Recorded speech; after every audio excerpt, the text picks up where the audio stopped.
नमस्कार। गच पतर बेउत पतर चैनल के आपण मन को समकु स्वागत। आसुन जानमा गच खुंट बाबद रे आजिर किछि कथा।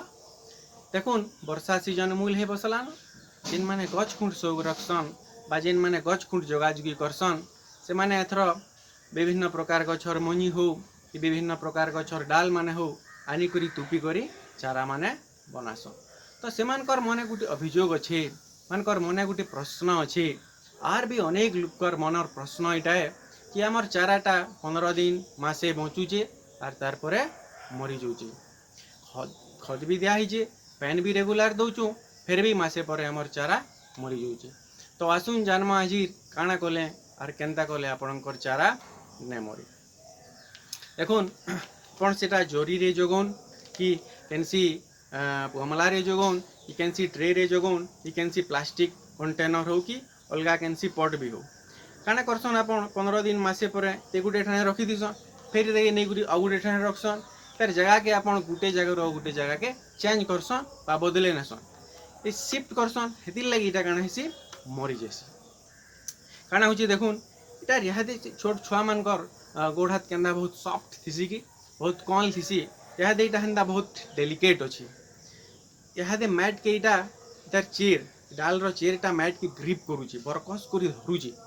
तो आपन इटा के जिते बेले गुटे जगह नुआ गुटे जगह के बदलाबे, तेके धरबे, उठाबे, थुइबे, खसराबे, बेले आपन इटा के जिते बेले धरसन आपनकर आंगुठ रो प्रेशर ई जरी ऊपर पड़बा। और आंगुठ रो प्रेशर ई जरी ऊपर पड़ले मैट टा काना हेबा दबी जिबा। मैट दबी बेले ई डाल टा काना हेबा हली जिबा।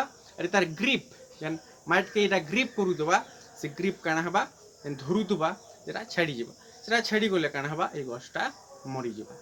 जदि बा बची हुई गला बेले भी भविष्य रे इटा गुटे बरकस गजाओ ना होए गुटे दुर्बल गज हे करी बाहरबा। तो मुई आपन को सजेस्ट करमी जे आपन पहला भल करी भाबुन, भल से चिंता करुन जे केन जगह रे आपन आपनकर चारा के रखबे। थरे चारा बने सारला परे आपन से चारा के कम से कम 3 मास, एटलिस्ट 3 मास से जगह रू गोटे आ गोटे जगह के ना खसरो। देखबे आपनकर चारा बहुत सरस सुंदर हे करी बढ़बा। Keep them stable at least 3 months.